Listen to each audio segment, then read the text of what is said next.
This is Steve Perry, and you're listening to Christmas Eve with Steve. When I was a child, I never really had an opportunity to sit next to a fireplace or a Christmas tree and read "'Twas the Night Before Christmas."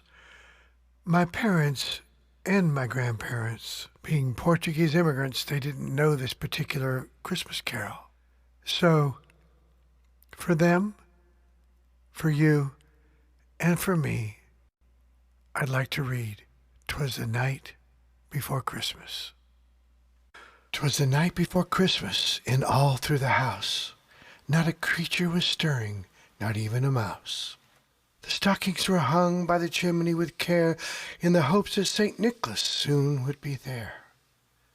The children were nestled all snug in their beds, while visions of sugar plums danced in their heads. And Mama in her kerchief and I in my cap had just settled down for a long winter's nap. When out on the lawn there arose such a clatter, I sprang from my bed to see what was the matter. Away to the window I flew like a flash, tore open the shutters and threw up the sash.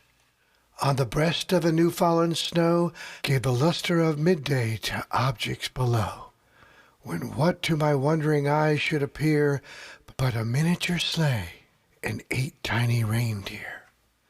With a little old driver so lively and quick, I knew in a moment it must be Saint Nick. More rapid than eagles his coursers they came, and he whistled and shouted and called them by name. Now Dasher, now Dancer, now Prancer and Vixen, on Comet, on Cupid, on Donner and Blitzen. To the top of the porch, to the top of the wall, now dash away, dash away, dash away all. As dry leaves that before the wild hurricanes fly, when they meet with an obstacle, mount to the sky. So up to the housetop the coursers they flew, with a sleigh full of toys, and St. Nicholas too. And then in a twinkling I heard on the roof the prancing and pawing of each little hoof. As I drew in my head I was turning around. Down the chimney St. Nicholas came with a bound.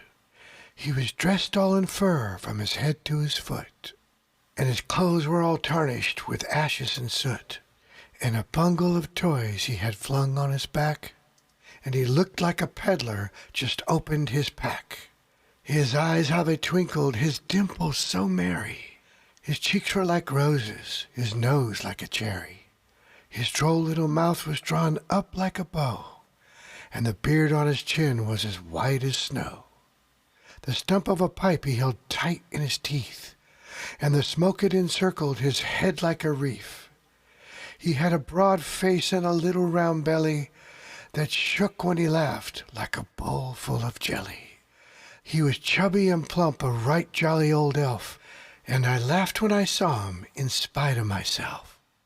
A wink of his eye and a twist of his head soon gave me to know I had nothing to dread.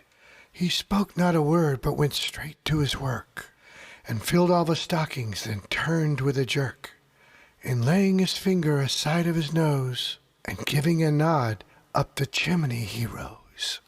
He sprang to his sleigh, to his team gave a whistle, and away they flew like the down of a thistle. Then I heard him exclaim, as he drove out of sight, "Happy Christmas to all, and to all a good night."